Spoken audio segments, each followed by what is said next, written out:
Hello everyone, welcome back to my YouTube channel. दोस्तों, कैसे हैं आप सब? उम्मीद करती हूँ बहुत बढ़िया होंगे, मजे में होंगे। मैं भी बिल्कुल बढ़िया हूँ। तो आरआरबी, टीजीटी, पीजीटी का जो प्रोफेशनल एबिलिटी वाला सेक्शन है, जो कि 50 नंबर की प्रोफेशनल एबिलिटी आप लोगों से पूछी जाएगी, उसी से रिलेटेड ये 1000 एमसीक्यू सीरीज मैंने आप लोगों के लिए स्टार्ट की थी। इससे पहले आप लोगों को बताना चाहूंगी, जितने भी टॉपिक्स थे वो बिल्कुल डिटेल में मैंने आप लोगों को प्लेलिस्ट में इंक्लूड कर रखे हैं। सारी की सारी वीडियोज आप लोगों को, मतलब जो फिलॉसफी और सोशियोलॉजी वाला पार्ट है वो सीक्वेंस में मिल जाएगा। बाकी जितने भी टॉपिक थे उनसे टॉपिक से रिलेटेड वीडियोस मैंने प्लेलिस्ट में इंक्लूड कर दी है। प्लेलिस्ट बिल्कुल अप टू डेट है। 118 119 वीडियोस आई थिंक अभी तक है। तो पूरी की पूरी प्लेलिस्ट को आप देख लेना, आपका कुछ भी मिस होने की संभावना हो ही नहीं सकती, ये मैं आप लोगों को बता रही हूँ। तो आज के कट स्टार्ट, तो ये जो 1000 एमसीक्यू सीरीज मैंने स्टार्ट की है, ये प्रैक्टिस सेट 18 रहेगा। और आज के इस प्रैक्टिस सेट में हम आरआरबी पीजीटी का 2019 का पेपर डिस्कस करेंगे। पूरा का पूरा पेपर डिस्कस नहीं करेंगे, क्योंकि अपने चैनल पर मैं सिर्फ प्रोफेशनल एबिलिटी वाला सेक्शन करवा रही हूँ।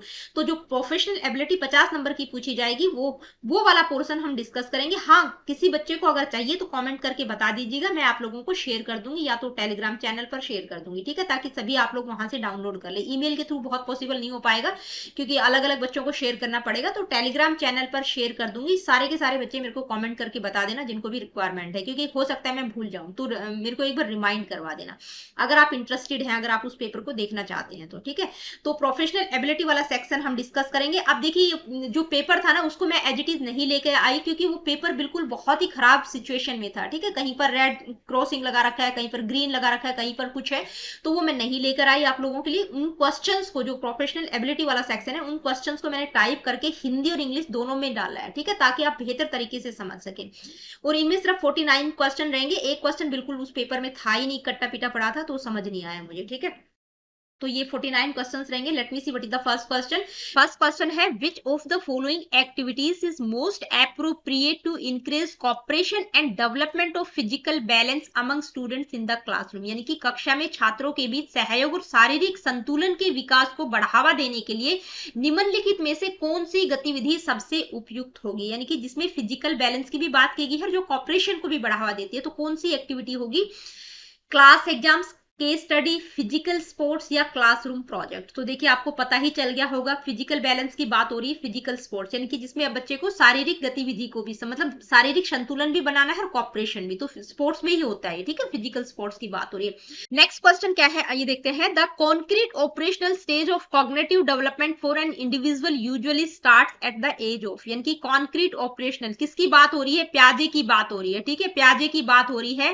तो प्याजे की कॉग्निटिव डेवलपमेंट थ्योरी, यानी कि कॉन्क्रीट ऑपरेशनल स्टेज कौन सी, मतलब का डेवलपमेंट कौन सी एज में होता है? 2 साल, 7 साल, 12 साल या 10 साल, ठीक है। तो पहली कौन सी थी? 0 to 2, जिसको हम क्या कहेंगे? सेंसरी मोटर स्टेज, ठीक है। 2 to 7 क्या थी? Pre operational stage.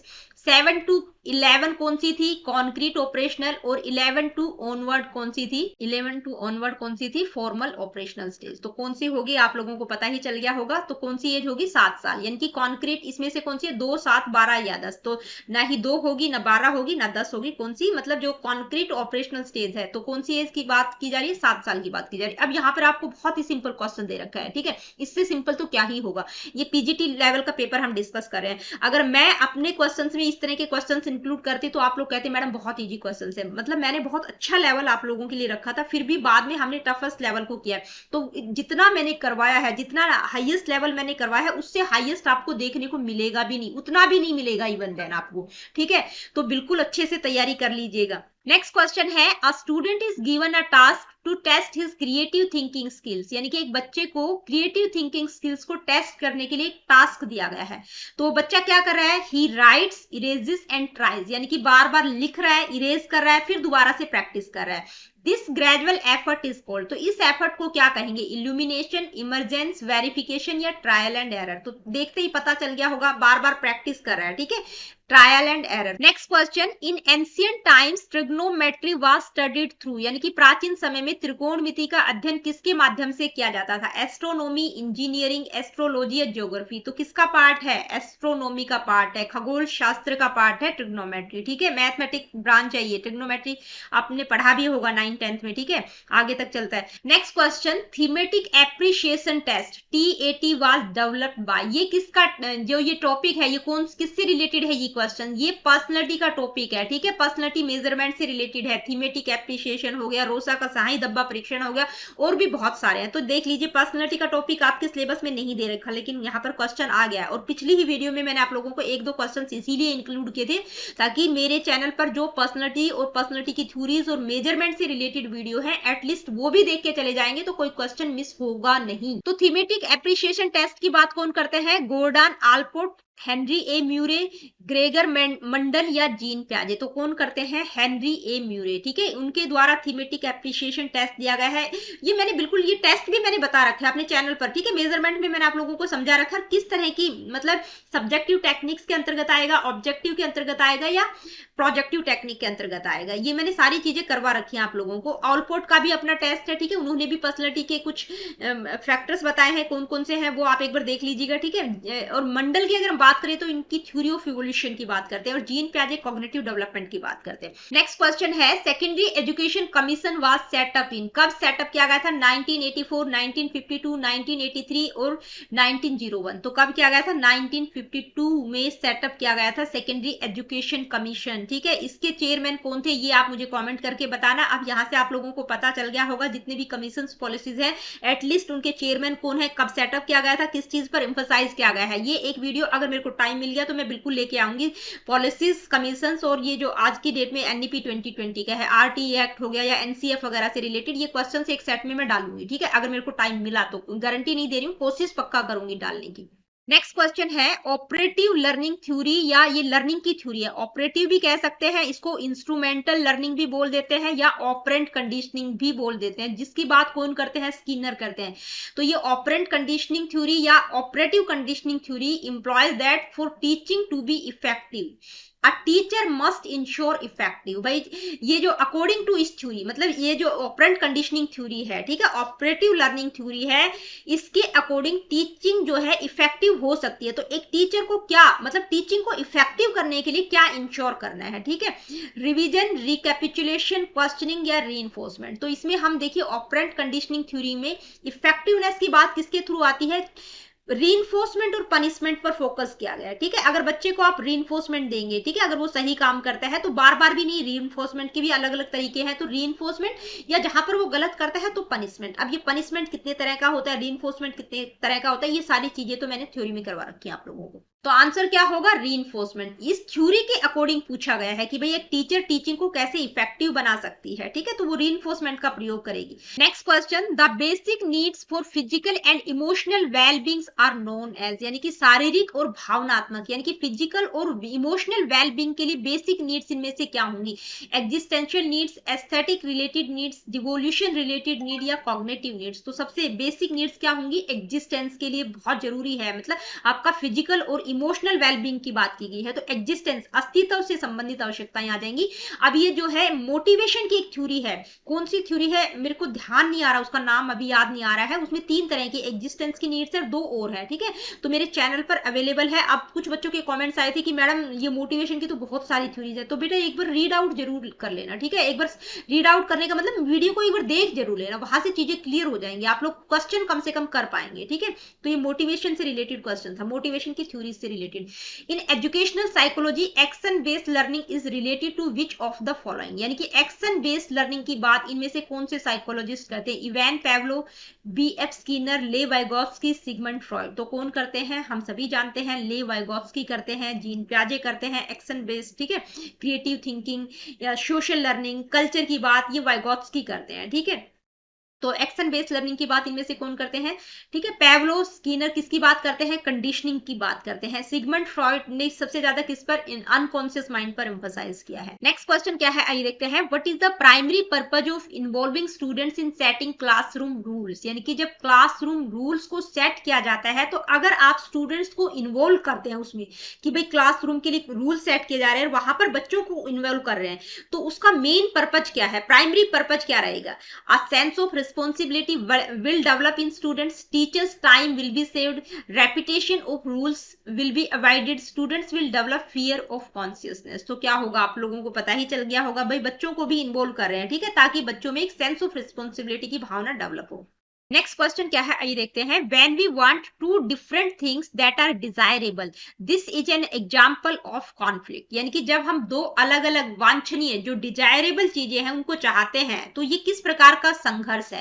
Approach approach avoidance avoidance approach avoidance double approach avoidance. तो ये देखिए पहले तो आप लोगों को पता होना चाहिए ये जो टॉपिक है ये मोटिवेशन के कॉन्फ्लिक्ट से रिलेटेड टॉपिक है, ठीक है, किसी ना किसी थ्योरी में है। ये मैंने आप लोगों को करवा रखी है वो थ्योरी, क्योंकि मेरे को ध्यान है मैंने वहां पर एग्जाम्पल दिया था।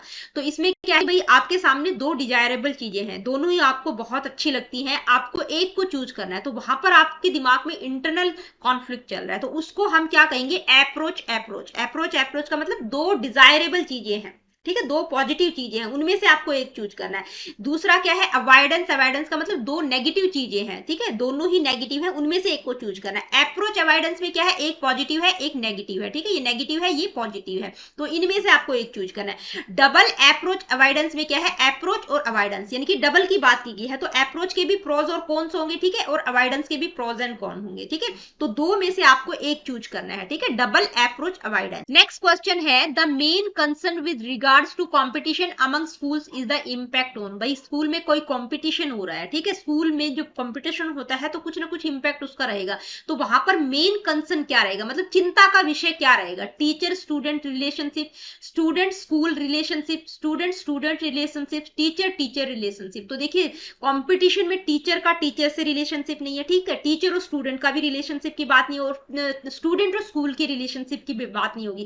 कंपटीशन हो रहा है तो बच्चों के बीच हो रहा है, तो बच्चों में कुछ ना कुछ नेगेटिविटी पॉजिटिविटी आ सकती है, नेगेटिव इंपैक्ट ही रहेगा। कंपटीशन में कुछ बच्चे होते हैं ना एक दूसरे से खुंदक खा लेते हैं कि भाई इसके मार्क्स इतने क्यों है, या किसी भी चीज में, चाहे वो स्पोर्ट्स में हो रहा हो, चाहे मार्क्स को देखकर हो रहा हो, या कोई भी किसी भी तरह का हो रहा हो, ठीक है, किसी भी तरह का कंपटीशन हो, तो स्टूडेंट और स्टूडेंट के रिलेशनशिप खराब होने की संभावना वहां पर रहती है, ठीक है, मेन कंसर्न किसका रहेगा, स्टूडेंट स्टूडेंट के रिलेशनशिप में कहीं कोई प्रॉब्लम ना आ जाए। Next question, an effective teacher will pay attention to, मतलब एक जो प्रभावी इफेक्टिव टीचर है वो किस चीज पर ध्यान देगा, किस पर ध्यान देगा, गिफ्टेड स्टूडेंट्स यानी कि जो प्रतिभाशाली बच्चे उन पर, रियर सीट स्टूडेंट जो पीछे बैठने वाले बच्चे उन पर ध्यान देगा, ओबीडियंट स्टूडेंट्स या ऑल लर्नर्स, तो सभी पर ध्यान देगा, ठीक है, मतलब सभी बच्चों को साथ लेकर चलेगा, ये नहीं है कि सिर्फ जो गिफ्टेड बच्चे हैं उन पर ध्यान देगा, या जो ओबीडियंट स्टूडेंट्स है उन पर ध्यान देगा, या जो पीछे बैठे हुए उन पर ध्यान, बिल्कुल नहीं, सभी बच्चों को ध्यान में रखेगा टीचर, ठीक है। Next question, according to the behaviourist theory proposed by Watson, देखिए बिहेवियरिज्म के फादर कौन है, वॉटसन है, ठीक है, कॉग्निटिविज्म के फादर कौन है, कंस्ट्रक्टिविज्म के कौन है, बिहेवियरिज्म, कॉग्निटिविज्म और कंस्ट्रक्टिविज्म, बिल्कुल ध्यान से पढ़ के जाइएगा, ठीक है। तो जो बिहेवियरिस्ट थ्योरी है वो वॉटसन के द्वारा प्रपोज की गई है, तो वो जो वॉटसन है, ठीक है, साइकोलॉजिस्ट है, वो क्या कहते हैं कि जो मेंटल प्रोसेसेस है, मेंटल प्रोसेसेस मानसिक क्रियाओं से रिलेटेड जो भी इवेंट है वो कहते हैं कि बिल्कुल अनइम्पोर्टेंट है, एंड कंप्लीटली, और कंप्लीटली के बाद यहाँ पे फिल इन द ब्लैंक्स है, ठीक है, पूरी तरह से क्या आएगा, इनकंसिस्टेंट है, डिस्क्रेजमेंट है, इरेशनल है, नॉन एग्जिस्टेंट है, तो वो क्या कहते हैं, नॉन एग्जिस्टेंट, ठीक है, अनइम्पोर्टेंट और नॉन एग्जिस्टेंट है, बिल्कुल मतलब उनकी नजर में क्या है, अस्तित्वहीन है भाई, उनका मानना सिर्फ और सिर्फ वो किस पर, क्योंकि बिहेवियरिज्म से रिलेटेड है वॉटसन, ठीक है, बिहेवियरिज्म की बात करते हैं, तो वो कहते हैं कि बच्चे का जो ऑब्जर्वेबल बिहेवियर है उसी पर वो फोकस करते हैं, बाकी मेंटल प्रोसेसेस से रिलेटेड इवेंट्स को वो अनइम्पोर्टेंट और नॉन एग्जिस्टेंट मानते हैं, उनका कोई अस्तित्व नहीं है, वो अस्तित्व विहीन है। नेक्स्ट क्वेश्चन क्या है, boys generally score their girls counterparts in intelligence test then, यानी कि जो बुद्धि लब्धि परीक्षण है, जो आईक्यू टेस्ट बनाए गए हैं, ठीक है, जो बुद्धि लब्धि को मेजर करने के लिए परीक्षण बनाए गए हैं, उसमें लड़के और लड़कियों का स्कोर सामान्यतः कैसा होता है, इट कांट बी कंपेयर, यानी कि उनको कंपेयर नहीं किया जा सकता, सेम, मोर या लेस, तो मोर लेस और नहीं होता, ना ही हम ये कह सकते हैं कि उसको कंपेयर नहीं किया जाता, बिल्कुल सेम होता है, ठीक है, ये नहीं कह सकते कि भाई बच्चे जो बॉयज है वो ज्यादा बुद्धिमान है, गर्ल्स कम होती है, गर्ल्स ज्यादा है बॉयज कम है, ठीक है, वो मतलब सभी को मेजर करता है, सभी के लिए है। Next question, reduced class size and reduced class time, this definition related to micro teaching is given by who among the following। अब देखिए माइक्रो टीचिंग का टॉपिक तो आपके में नहीं है, लेकिन जो स्किल्स और कॉम्पिटेंसी वाला टॉपिक है तो उसमें जो स्किल्स हम पढ़ेंगे वो माइक्रो टीचिंग की ही स्किल है, जैसे ब्लैक बोर्ड राइटिंग की होगी, स्टिमुलस वेरिएशन की होगी, प्रॉबिंग क्वेश्चंस की होगी, बहुत सारी स्किल्स हैं, 8-10 स्किल्स हैं, ठीक है, तो ये माइक्रो टीचिंग का टॉपिक भी आपको करना है, ये मेरे चैनल पर अवेलेबल है, अलग से प्लेलिस्ट मिल जाएगी, माइक्रो टीचिंग और ब्लूम्स टैक्सोनॉमी, जरूर पढ़ लेना। ठीक है, तो ये एक डेफिनेशन है, इसकी बात कौन करते हैं कि भाई कक्षा का आकार और समय कम करना। ठीक है, यानी कि क्लास का साइज भी रिड्यूस करना है और क्लास का टाइम भी रिड्यूस करना है। तो किसके द्वारा दी गई है, तो ये DW एलन के द्वारा दी गई है। ठीक है, और DW एलन को माइक्रो टीचिंग का फादर भी कहा जाता है। ठीक है, माइक्रो टीचिंग की शुरुआत इन्होंने ही की थी। नेक्स्ट क्वेश्चन क्या है, आइए देखते हैं। What is the main objective of educational psychology, यानी कि इनमें से एजुकेशनल साइकोलॉजी का मेन ऑब्जेक्टिव क्या होगा। Improving learning conditions by addressing learner needs and interest, predicting the future behavior of the learner, controlling the educational program, deciding on the future of the learner। तो देखिए, देखते ही पता चल गया होगा क्या होगा। improve learning conditions by addressing learner needs and interests, यानी कि शिक्षार्थियों की आवश्यकताओं और रुचियों को ध्यान में रखते हुए सीखने की स्थिति में सुधार करना। ठीक है, यही है एजुकेशनल साइकोलॉजी का मेन ऑब्जेक्टिव। नेक्स्ट क्वेश्चन क्या है, how many basic senses does a normal human being have. देखिए कैसा क्वेश्चन पूछा गया है, मतलब एक पहली दूसरी क्लास का बच्चा भी इसका आंसर कर देगा। क्या है, कितनी सेंस ऑर्गन्स है, 5। ठीक है, तो अब आप लेवल देख सकते हो, ये पीजीटी वाला लेवल है, लेकिन इसी को मत मान के चलिएगा क्योंकि 2019 में पेपर हुआ था। ठीक है, अभी जो होगा वो बहुत एडवांस पेपर होगा। नेक्स्ट क्वेश्चन है, to understand a text better a person must have a stimulus response bond, that is, यानी कि किसी पाठ को बेहतर ढंग से समझने के लिए व्यक्ति के पास जो स्टिमुलस रिस्पॉन्स बॉन्ड है, ठीक है, जो एसआर बॉन्ड है वो कैसा होना चाहिए। ठीक है, स्टिमुलस और रिस्पॉन्स का बॉन्ड अनस्टेबल होना चाहिए, टेम्परेरी होना चाहिए, स्ट्रॉन्ग होना चाहिए, वीक होना चाहिए। तो कैसा होना चाहिए, स्ट्रॉन्ग होना चाहिए। भी स्टिमुलस रिस्पॉन्स का बॉन्ड बेहतर होना चाहिए, तभी किसी भी पाठ के टेक्स्ट को बच्चा बेहतर तरीके से सीख सकता है। नेक्स्ट क्वेश्चन है, an assessment that is done through out the academic session is called a और एन। ठीक है, यानी कि जो assessment through out the academic session किया जाता है। अब यहाँ पर आप कहेंगे कि मैडम हमारे सिलेबस में तो सिर्फ इवैल्यूएशन, भाई असेसमेंट, मेजरमेंट और इवैल्यूएशन तीनों मतलब रिलेटेड टर्म्स हैं, तो कहीं से भी क्वेश्चन पूछा जा सकता है। ठीक है, assessment as, assessment of, assessment for. ठीक है, ये तीन टर्म तो ध्यान में रखनी है, वहां से तो आपको 100% एक क्वेश्चन देखने को मिल जाएगा। तो through out the academic session जब असेसमेंट किया जाता है तो उसको हम क्या कहते हैं, फॉर्मेटिव असेसमेंट, समेटिव असेसमेट, इनफॉर्मल या फॉर्मल। तो कौन सा होता है, फॉर्मेटिव असेसमेंट। और जब लास्ट में जब आपके एग्जाम वगैरह लिए जाते हैं, ठीक है, तो उसको हम क्या कहते हैं, समेटिव असेसमेंट। ये मैंने बिल्कुल डिटेल में करवा रखी है, 8-10 वीडियोस मिल जाएंगी असेसमेंट, मेजरमेंट और इवैल्यूएशन के ऊपर। नेक्स्ट क्वेश्चन है, the mental as of a child is 20, his chronological age is 10, what will be his intelligence quotient. तो ये आईक्यू, ठीक है, इंटेलिजेंस का मैं अभी लाई नहीं हूं, अभी लेके आऊंगी। ठीक है, जो सेट है वो लेके आऊंगी। तो लेकिन जो वीडियोज है वो सारी मेरे चैनल पर अवेलेबल है और प्लेलिस्ट में भी इंक्लूड है। ठीक है, तो आईक्यू का एक तो ये कॉन्सेप्ट किसके द्वारा दिया गया था, ये आप मुझे कॉमेंट करके बताएंगे। ठीक है, आईक्यू का फॉर्मूला क्या होता है, MA/CA, ठीक है, मल्टीप्लाई बाय 100 ये होता है। तो यहाँ पर MA क्या है, मेंटल एज। ठीक है, बच्चे का मानसिक स्तर क्या है, मेंटल एज, यानी कि किस लेवल की मेंटल मैच्योरिटी है बच्चे की। और CA का मतलब है क्रोनोलॉजिकल एज। ठीक है, क्रोनोलॉजिकल एज यानी कि जो उसकी वास्तविक एज है। मान लीजिए एक 8 साल का बच्चा है, ठीक है, और वो 15 साल के बच्चे के क्वेश्चंस के लेवल के क्वेश्चन सोल्व कर लेता है, तो वहां पर उसकी जो वास्तविक एज है वो तो 10 साल है, लेकिन जो मेंटल एज होगी वो 15 साल होगी। ठीक है, तो आईक्यू निकालने का फॉर्मूला क्या है, MA यहाँ पर कितनी है, मेंटल एज कितनी है, 20 है, और क्रोनोलॉजिकल एज कितनी है, 10 है, और उसको हम 100 से मल्टीप्लाई करेंगे तो यहाँ से आपका क्या निकल जाएगा, आईक्यू निकल जाएगा। ठीक है, तो कितना होगा, 200। नेक्स्ट क्वेश्चन क्या है, आइए देखते हैं। पेरीनेटल रिफर्स टू, पेरीनेटल का मतलब क्या है, period before birth, after birth, period around birth, यानी कि जन्म से पहले की अवधि, जन्म के बाद की अवधि, जन्म के आसपास की अवधि, या मध्य किशोरा अवस्था। तो कौन सा होगा, मिडल एडल्ट की तो हम बात नहीं करें। ठीक है, पेरीनेटल, प्रीनेटल और पोस्टनेटल, ये 3 वर्ड्स होते हैं। प्रीनेटल का मतलब बिफोर बर्थ की हम बात कर रहे हैं। ठीक है, पोस्टनेटल में बाद की बात करें, आफ्टर बर्थ की हम बात करें। पेरीनेटल का मतलब the period around the birth, यानी कि जन्म के आसपास की अवधि को हम क्या कहते हैं, पेरीनेटल कहते हैं। तो आंसर क्या होगा, the period around birth. Next question क्या है, आइए देखते हैं।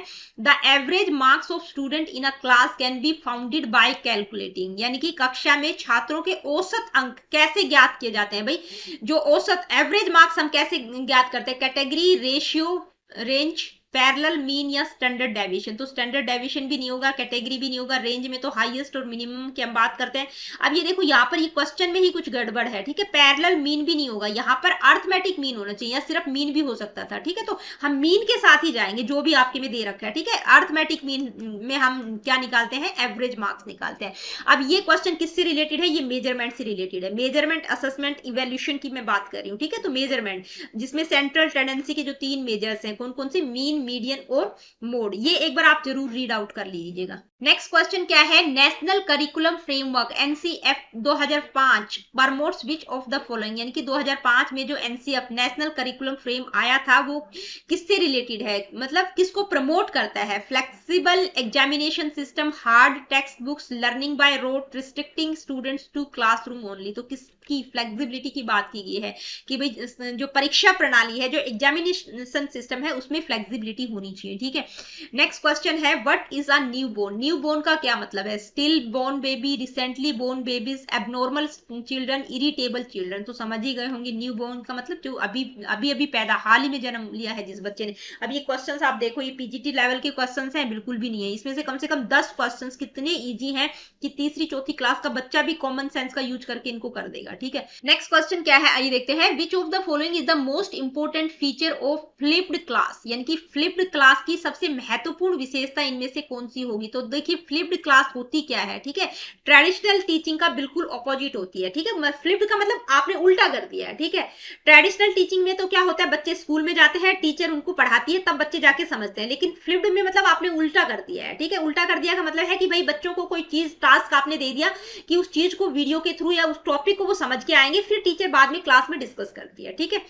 तो इसमें क्या होता है, इसका कौन सा फीचर होगा, students taking responsibility for their on learning, putting an intelligent child with minimal performing child, lecture by the teacher, use of audio visual equipments, ठीक है। तो गलती से कुछ बच्चे तो इसी को कर देंगे, यूज ऑफ ऑडियो विजुअल, नहीं, बिल्कुल भी गलत है ये, ठीक है। तो क्या होगा, इसमें स्टूडेंट्स अपनी खुद की रिस्पॉन्सिबिलिटी लेते हैं लर्निंग की, यानी कि वो कोई भी टॉपिक टीचर बताती है तो उस टॉपिक को पहले घर से खुद प्रिपेयर करके आते हैं, उसके बाद जो भी कॉन्सेप्ट क्लैरिटी नहीं होती तो वो क्लास में आकर हो जाती है, टीचर के साथ जब डिस्कशन होता है उस टॉपिक से रिलेटेड, तो बच्चों को जो भी कॉन्सेप्ट क्लियर नहीं था वो उनको क्लियर हो जाता है, तो इसको कहा गया है फ्लिप्ड क्लास, ठीक है। Next question, Who among the following believed in the social process of education, यानी कि निम्नलिखित में से किसने एजुकेशन को सोशल प्रोसेस का है, Maria Montessori, John Dewey, Jean Jacques Rousseau या महात्मा गांधी। तो कौन बात करते हैं सोशल या प्रोग्रेसिव लर्निंग की बात कौन करते हैं, जॉन ड्यूई, मतलब समाज शास्त्री हैं वो, ठीक है। सोशल लर्निंग की बात करते हैं कि एजुकेशन एक, उन्होंने स्कूल को भी मिनिएचर सोसाइटी का है, ठीक है, सोशल प्रोसेस है एजुकेशन। नेक्स्ट क्वेश्चन क्या है, अकॉर्डिंग टू जीन प्याजे what is the number of stages of cognitive development, भाई इससे इजी क्वेश्चन तो कोई हो ही नहीं सकता। कॉग्निटिव डेवलपमेंट की स्टेजेस पूछी गई है जीन प्याजे के द्वारा, ठीक है। जो जीन प्याजे का जो कॉग्निटिव डेवलपमेंट की थ्योरी है उसमें कितनी स्टेजेस हैं, 2, 4, 3 या 5, तो कितनी है, 4 है। कौन कौन सी, sensory motor, pre operational, concrete operational और formal operational stage. Next question क्या है, आइए देखते हैं, according to Lahey motivation is defined as a stimulus that excite someone to do, यानी कि लेहे ने मोटिवेशन को स्टिमुलस के रूप में डिफाइन किया। स्टिमुलस का मतलब जो उत्तेजित करता है, ठीक है, जो एक्साइट करता है, किसके लिए एक्साइट करता है, समवन टू डू, क्या करने के लिए, लर्निंग, टास्क, चेंज या थिंक, यानी कि लर्निंग के लिए, टास्क किसी कार्य के लिए, चेंज के लिए, थिंक, तो किसके लिए करता है, चेंज के लिए, ठीक है। यानी कि वो चेंज व्यवहार में परिवर्तन लाने के लिए एक्साइट करता है। वो चेंज कुछ भी हो सकता है, चाहे आपकी परफॉर्मेंस से रिलेटेड हो, आपके बिहेवियर से रिलेटेड हो, आपके एटीट्यूड से रिलेटेड हो, ठीक है। तो चेंज लाने की बात की गई, ठीक है, किसके लिए एक्साइट करता है, चेंज के लिए। नेक्स्ट क्वेश्चन क्या है, आइए देखते हैं, what was the focus of the national curriculum framework NCF released in 2005, यानी कि 2005 में जो एनसीएफ रिलीज हुआ था उसका मेन फोकस क्या था, learning without burden, pay attention to text books, focus on the exams, pay attention in the class. तो क्या था, लर्निंग विदाउट बर्डन की बात की गई है एनसीएफ 2005 में, ठीक है। 2005 में जो एनसीएफ आया था उसमें कहा गया था कि भाई बच्चों पर लर्निंग का बर्डन नहीं होना चाहिए, यानी कि बच्चे लर्निंग को एंजॉय करते हुए सीखे, ठीक है।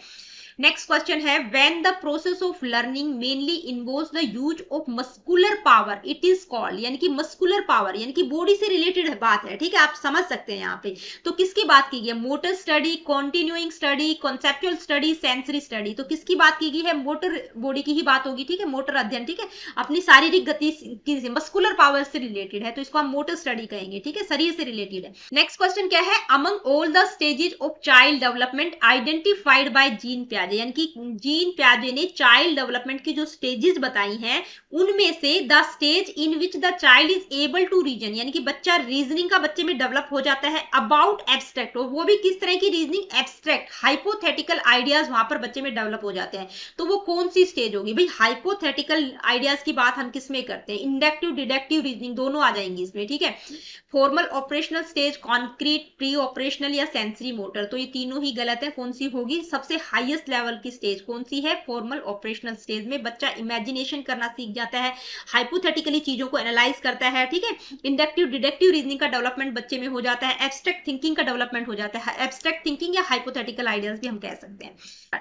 नेक्स्ट क्वेश्चन है, the theory of multiple intelligence was proposed by. देखिए मल्टीपल इंटेलिजेंस थ्योरी की बात कौन करते हैं? थ्योरी से रिलेटेड है, इंटेलिजेंस की जितनी भी थ्योरीज है, 7-8 थ्योरीज है, वो आप सारी पढ़ लीजिएगा, लेकिन स्पेसिफिकली मैं कहूंगी गार्डनर की जो मल्टीपल इंटेलिजेंस थ्योरी है वो तो जिसमें वो 9 टाइप की इंटेलिजेंस की बात करते हैं, तो वो बिल्कुल पढ़ के जाना है, ठीक है, बहुत इंपॉर्टेंट है। स्पेयरमैन की हो गया, थर्स्टन की हो गया, थॉर्नडाइक की हो गया, ठीक है। यूनिफैक्टर थ्योरी किसके द्वारा दी गई? तो बेसिक बेसिक चीजें तो आपको पढ़ के जानी ही जानी है, ठीक है। तो इस थ्योरी को किसने प्रपोज किया था? हार्वर्ड गार्डनर, ठीक है।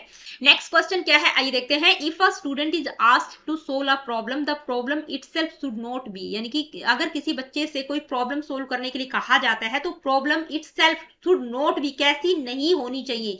चैलेंजिंग भाई होनी चाहिए, मोटिवेशनल भी होनी चाहिए, फ्राइटनिंग डरावनी होनी चाहिए, या इंटरेस्टिंग? तो इंटरेस्टिंग भी होनी चाहिए, कैसी नहीं होनी चाहिए? फ्राइटनिंग, डरावनी नहीं होनी चाहिए प्रॉब्लम, ठीक है। नेक्स्ट क्वेश्चन क्या है? Who among the following believe that intelligence is based on one primary factor, जिसको हम जर्नल फैक्टर भी कह सकते हैं, and a number of specific factors, यानी कि निम्नलिखित में से किसका मानना था कि भाई बुद्धि एक मुख्य घटक एक प्राइमरी फैक्टर होता, कई विशिष्ट फैक्टर्स होते हैं, तो वो उसकी बात कौन करते हैं? जर्नल और स्पेसिफिक फैक्टर्स की बात कौन करते हैं? Charles Spearman, Sigmund Freud, John Dalton या कार्ल जूंग, ठीक है। तो ये कार्ल जूंग हो गया, सिगमंड फ्राइड हो गया, ये पर्सनैलिटी से रिलेटेड है, ठीक है। डाल्टन भी नहीं करते, कौन करते हैं? स्पेयरमैन करते हैं। उन्होंने बुद्धि की टू फैक्टर थ्योरी की बात कौन करते हैं? चार्ल्स स्पेयरमैन, जिसमें वो एक प्राइमरी फैक्टर जिसको हम जनरल फैक्टर भी कहते हैं जो कि सभी में होता है, उनका मानना है, और कुछ दूसरा क्या था? स्पेसिफिक फैक्टर, जैसे कुछ स्पेसिफिक एबिलिटीज से रिलेटेड होता है, ठीक है, कि हर बच्चा म्यूजिक में एक्सपर्ट नहीं हो सकता, या हर बच्चा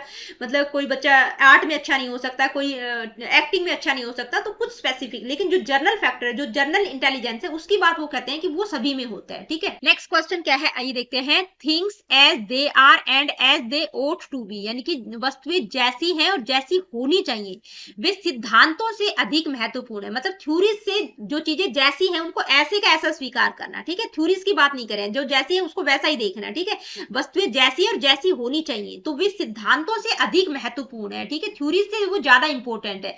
तो ये जो स्लोगान है इसकी बात कौन करते हैं? आइडियलिस्ट करते हैं, रिक्लूसिस का मतलब जो सन्यासी है वो करते हैं, रियलिस्ट जो यथार्थवादी है, या पेसिमिस्ट जो निराशावादी है। तो कौन करते हैं? वस्तुओं को ऐसे का ऐसा समझना, ठीक है, जो जैसे उनको वैसे ही रूप में देखना, तो इसकी बात रियलिस्ट करते हैं, ठीक है। नेक्स्ट क्वेश्चन क्या है, आइए देखते हैं। Which of the option given below refers to the combination of traditional learning practices and ICT enhanced e learning practices, ठीक है। ये आईसीटी से रिलेटेड क्वेश्चन आपका देखने को मिल रहा है, ठीक है। यानी कि नीचे दिए गए विकल्पों में से कौन पारंपरिक शिक्षण और आईसीटी आधारित ई लर्निंग का संयोजन है, यानी कि जिसमें आप आईसीटी का भी प्रयोग कर रहे हैं ई लर्निंग प्रैक्टिसेस के लिए, ठीक है, यानी कि टीचिंग लर्निंग प्रोसेस को इनहेंस करने के लिए ट्रेडिशनल मेथड का भी प्रयोग कर रहे हैं और आईसीटी यानी कि टेक्नोलॉजी का भी प्रयोग कर रहे हैं। तो वो कौन सी, मतलब इनमें से कौन सा ऑप्शन करेक्ट होगा जिसमें हम दोनों तरह की चीजों को यूज करते हैं, ट्रेडिशनल प्लस आईसीटी, ठीक है। तो कौन सा होगा? Distance learning, ICT based learning, blended learning या ई लर्निंग? तो कौन सा होगा? ब्लेंडेड लर्निंग, यानी कि टीचर जो है बच्चों को ट्रेडिशनल प्रेजेंटेशन, जहां पर लेक्चर देना है वो लेक्चर का भी प्रयोग कर रही है, जहां पर जो स्मार्ट बोर्ड है उसका भी प्रयोग कर रही है, टेक्नोलॉजी का भी यूज कर रही है, ऑडियो विजुअल एड्स का भी प्रयोग कर रही है, तो उसको हम कहेंगे, यानी कि जो ट्रेडिशनल मेथड का भी यूज कर रही है और आईसीटी का भी यूज कर रही है टीचिंग लर्निंग प्रैक्टिसेस को इनहेंस करने के लिए, तो वो ब्लेंडेड लर्निंग होती है जिसमें हम सब चीजों को ब्लेंड कर देते हैं। ठीक है, नेक्स्ट क्वेश्चन है हु सेड, देखिए ये फैक्चुअल क्वेश्चन है, the fate of empires depends on the education of the youth, यानी कि साम्राज्यों का भविष्य युवाओं की शिक्षा पर निर्भर करता है। ठीक है, यानी कि जो एम्पायर्स हैं, जो साम्राज्य है, उनका भविष्य किस पर, यूथ के ऊपर, यूथ की एजुकेशन कैसी रहेगी उस पर डिपेंड करता है कि भाई साम्राज्यों का भविष्य युवाओं की शिक्षा पर निर्भर करता है। ये एक पर्टिकुलर लाइन है, ये किसके द्वारा कही गई है, जॉन डाल्टन, गार्डनर, एरिस्टोटल या प्लेटो, तो इसकी बात एरिस्टोटल करते हैं। ठीक है, ये एज इट इज लाइन है, ठीक है, किसी के द्वारा कोट की गई है, तो ये इसकी बात कौन करते हैं, एरिस्टोटल करते हैं। Next question, which of the following is a wrong example of audio aids, ठीक है, ऑडियो एड की बात की गई, इनमें से कौन सा रॉन्ग एग्जाम्पल है ऑडियो एड का। ठीक है, gramophone, graphical charts, tape recorder, radio, तो टेप रिकॉर्डर में भी आप सुनते हैं, रेडियो में भी सुनते हैं, ग्रामोफोन का भी प्रयोग आप ऑडियो एड्स के लिए करते हैं। ठीक है, तो कौन सा गलत है, रॉन्ग पूछा है, ग्राफिकल चार्ट्स, ये सिर्फ विजुअल है। ठीक है, नेक्स्ट क्वेश्चन क्या है, ये देखते हैं, Emile a book written by Rousseau consist of how many parts, Emile किसके द्वारा लिखी गई है, रूसो के द्वारा। ठीक है, उसमें करैक्टर का नाम भी क्या है, एमिल है। इस बुक में कितने पार्ट है, तो इस बुक में 5 पार्ट है। ठीक है, नेक्स्ट क्वेश्चन क्या है, ये देखते हैं, using building blocks in early years classrooms mainly increases, यानी कि जो प्रारंभिक कक्षाएं हैं, ठीक है, जो छोटी कक्षा है उसमें बिल्डिंग ब्लॉक्स का उपयोग मुख्य रूप से किसका विकास करता है। ठीक है, जो बिल्डिंग ब्लॉक्स की हम बात करते हैं, ठीक है, group intelligence, interpersonal intelligence, social intelligence या लॉजिकल इंटेलिजेंस, तो बिल्डिंग ब्लॉक्स की बात हम लॉजिकल इंटेलिजेंस में करते हैं। लॉजिक में मतलब बच्चा पहले मतलब हल्की चीजों को करना सीखता है, भाई पहले बच्चा शेप्स बनाना सीखता है, उसके बाद काउंटिंग पे आता है, फिर उसके बाद उससे टफ वाला पार्ट आ जाता है, तो इसमें किसमें क्या जाता है, बिल्डिंग ब्लॉक्स, मतलब पहले इजी टू टफ की बात की जा रही है। ठीक है, बिल्डिंग ब्लॉक्स की बात की जा रही है, तो ये कौन सा होगा, लॉजिकल इंटेलिजेंस होगा। नेक्स्ट क्वेश्चन क्या है, आइए देखते हैं, the branch of philosophy which deals with knowledge, भाई कौन सी फिलॉसफी की ब्रांच नॉलेज को डील करती है, उसके स्ट्रक्चर, मेथड्स और वैलिडिटी। ठीक है, तो इसको क्या कहेंगे, फॉर्मलिज्म, एलिमेंट, मेटाफिजिक्स, लॉजिक या एपिस्टेमोलॉजी, तो ये तो मैंने बहुत डिटेल में आप लोगों को समझा रखा है। नॉलेज की बात हम कौन सी ब्रांच में पढ़ते हैं, मतलब जो एपिस्टेमोलॉजी है। ठीक है, एपिस्टेमोलॉजी में हम नॉलेज, स्ट्रक्चर, मेथड्स, वैलिडिटी क्या रहेगी, नॉलेज। ठीक है, और इसके अलावा मेटाफिजिक्स रियलिटी से रिलेटेड है, एग्जिस्टेंस से रिलेटेड है, एक्सियोलॉजी किससे रिलेटेड है वो आप मुझे कमेंट करके बताना। नेक्स्ट क्वेश्चन क्या है, आइए देखते हैं, the term developmental task was introduced by, ये एज इट इज क्वेश्चन पीछे भी मैंने अभी रिसेंटली करवाया था। ठीक है, जब डेवलपमेंट वाली वीडियो, ग्रोथ और डेवलपमेंट वाला वीडियो है उसमें आप देखेंगे तो मैंने करवा रखा है, किसके द्वारा इंट्रोड्यूस किया गया है डेवलपमेंटल टास्क टर्म को, Robert Havighurst, Lewis Madock, Jean Jacques Rousseau या कार्ल जंग, तो किसके द्वारा, कौन बात करते हैं, डेवलपमेंटल टास्क की जो टर्म है किसके द्वारा इंट्रोड्यूस की गई है, रॉबर्ट हेविंगहर्स्ट। ठीक है, नेक्स्ट क्वेश्चन क्या है, आइए देखते हैं, a child is told all green apples are sour in taste, afterwards he verifies this fact by tasting green apples, this method of learning is called, यानी कि एक बच्चा क्या कहता है, मतलब कहता है कि भाई सभी जो हरे सेब हैं, जो ग्रीन एप्पल्स हैं वो खट्टे होते हैं, उसके बाद पहले तो वो स्टेटमेंट बता रहा है, ये एक जनरल फैक्ट है कि भाई जो जितने भी हरे सेब होंगे वो खट्टे होंगे, उसके बाद वो वेरीफाई करते हैं कि क्या सच में जो ग्रीन एप्पल्स हैं वो खट्टे होते हैं, उसके लिए वो टेस्ट करते हैं और वेरीफाई करते हैं हाँ खट्टे होते हैं। तो ये लर्निंग का कौन सा मेथड है, स्पेसिफिक, डिडक्टिव, इंडक्टिव या जर्नल, तो जर्नल और स्पेसिफिक नहीं है, कौन सा होगा। ठीक है, जर्नल टू स्पेसिफिक और स्पेसिफिक टू जर्नल, तो इन्हीं के 2 पार्ट्स हैं, तो डिडक्टिव होगा या इंडक्टिव होगा, तो ये डिडक्टिव मेथड है। जो डिडक्टिव मेथड होता है वो जर्नल टू स्पेसिफिक होता है। ठीक है, जर्नल स्टेटमेंट से हम स्पेसिफिक की तरफ जाते हैं, तो यहाँ पर जर्नल स्टेटमेंट क्या है कि जितने भी हरे सेब हैं वो खट्टे होते हैं, ये एक जर्नल स्टेटमेंट है, एक रूल आप कह सकते हो। ठीक है, तो डिडक्टिव मेथड में क्या होता है, रूल टू एग्जाम्पल भी पूछा जा सकता है, रूल टू एग्जाम्पल क्या होता है, ये डिडक्टिव मेथड होता है, यानी कि एक स्पेसिफिक मतलब एक रूल है, जर्नल है वो कि सभी के लिए है। ठीक है, रूल दे रखा है, उससे आप एग्जाम्पल के थ्रू वेरीफाई करें, तो वो डिडक्टिव मेथड है। ठीक है, तो यहाँ पर बच्चा क्या कर रहा है, एक स्टेटमेंट है जो जर्नल है कि भाई सभी हरे सेब खट्टे होते हैं, उसके बाद वो वेरीफाई कर रहा है, ठीक है, टेस्ट कर रहा है, तो ये क्या है, डिडक्टिव मेथड है। इंडक्टिव मेथड में क्या होता है, स्पेसिफिक टू जर्नल होता है। स्पेसिफिक टू जर्नल का मतलब हम एग्जाम्पल से जर्नलाइज करते हैं कि भाई एक एग्जाम्पल लिया उसके बाद उसको जर्नलाइज करना। ठीक है, मतलब एग्जाम्पल टू रूल की तरफ हम जाते हैं, ये आप ध्यान में रखिए। नेक्स्ट क्वेश्चन क्या है, आइए देखते हैं। Which famous psychologist believed in the collective unconsciousness, यानी कि इनमें से कौन सा फेमस साइकोलॉजिस्ट कलेक्टिव अनकॉन्शियसनेस यानी कि सामूहिक अवचेतन मन की धारणा में विश्वास रखता है? जीन प्याजे, Carl Jung, Edward Thorndike, Sigmund Freud. तो ध्यान में आपको एकदम आया होगा सिगमंड फ्रॉइड, नहीं, कलेक्टिव अनकॉन्शियसनेस की बात कार्ल जुंग करते हैं, ठीक है। कलेक्टिव अनकॉन्शियसनेस का कॉन्सेप्ट कार्ल जुंग के द्वारा दिया गया है।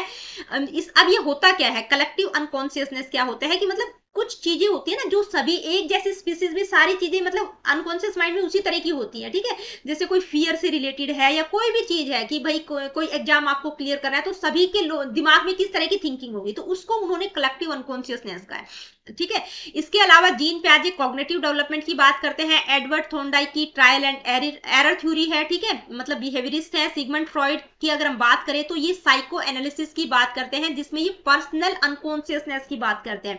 कलेक्टिव अनकॉन्शियसनेस की बात कार्ल जुंग करते हैं। नेक्स्ट क्वेश्चन क्या है, आइए देखते हैं। In the English education act 1835 who presented the famous memorandum regarding Indian education, यानी कि 1835 के इंग्लिश एजुकेशन एक्ट में भारतीय शिक्षा को लेकर प्रसिद्ध ज्ञापन किसने प्रस्तुत किया था, ठीक है। यानी कि 1835 में जो इंग्लिश एजुकेशन एक्ट बना था, ठीक है, तो वो किसके द्वारा है, जिसमें एक मेमोरेंडम जिसको हम मैकाले मिंट के नाम से भी जानते हैं, ठीक है, तो किसके द्वारा प्रेजेंट किया गया था, उन्हीं के नाम से ही है, ठीक है। कौन किसने किया था, थॉमस बी मैकाले, ठीक है, जिसको हम मैकाले मिंट के नाम से भी जानते हैं। इसमें उन्होंने जो इंडियन एजुकेशन के रिगार्डिंग जो मेमोरेंडम आया था उसमें उन्होंने स्पेशली किस पर, जो वेस्टर्न कल्चर और इंग्लिश की स्पेशली बात की गई, ठीक है। इंग्लिश एजुकेशन एक्ट है कि भाई इंग्लिश पर उन्होंने सबसे ज्यादा एम्फसाइज किया था, इसके अलावा वेस्टर्न कल्चर और साइंस पर भी उन्होंने एम्फसाइज किया था।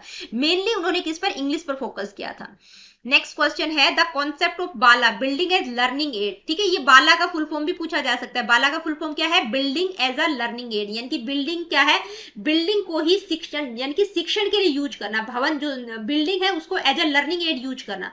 ये किसके द्वारा, ये कॉन्सेप्ट किसके द्वारा दिया गया है, राष्ट्रीय माध्यमिक शिक्षा अभियान यानी कि RMSA, universal education campaign, SSA, UNESCO, UNICEF. तो ये तो इंटरनेशनल ऑर्गेनाइजेशन है, ये तो दोनों वैसे ही आउट हो गए।